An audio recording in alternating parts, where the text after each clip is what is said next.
रामकृष्ण हरी. त्रिगुण असार निर्गुण हे सार, सारासार विचार हरिपाठ. सगुण निर्गुण गुणाचे अगुण, हरिविन मन व्यर्थ जाय.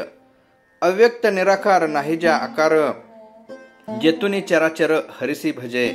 ज्ञानदेव ध्यानी रामकृष्ण मनी, अनंत जन्मोनी पुण्य होय. हरिपाठाच्या या अभंगात माऊली सांगतात की जगत हे त्रिगुणात्मक, अशाश्वत व असार आहे. या तीनही गुणांच्या पलीकडे असणारे निर्गुण निराकार परब्रह्म हेच शाश्वत सार आहे. याच साराचा सारासार विचार म्हणजेच हरिपाठ व नामस्मरण होय. पुढे माऊली सांगतात सगुण गुण म्हणजेच जे गुण पूर्ण आहे असे, व निर्गुण म्हणजे जे गुणरहित निराकार आहेत ते.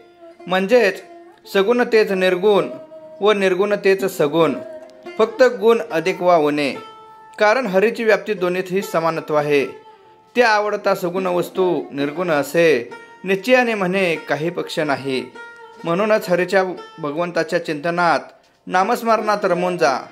त्या वाचून अन्य विषयात जर तो आपले मन गुंतवशील तर तो मनाचा दुरुपयोग झाला असे समजावे. म्हणजेच हरिविन मन व्यर्थ जाय.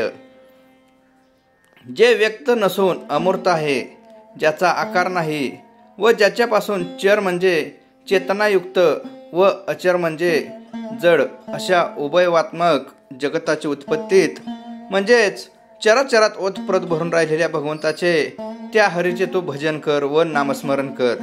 पुढे माऊली म्हणतात माझ्या ध्यानी व मनी रामकृष्ण हरी आहे. मी सतत त्याचेच नामस्मरण करत असतो व माझ्या मुखात देवाचे नाव सतत असते. ते फक्त आणि फक्त माझी मागील अनंत जन्माचे असणारे पुण्याई व सद्गुरू निवृत्तीदादाकडून मिळालेला बोध यामुळेच.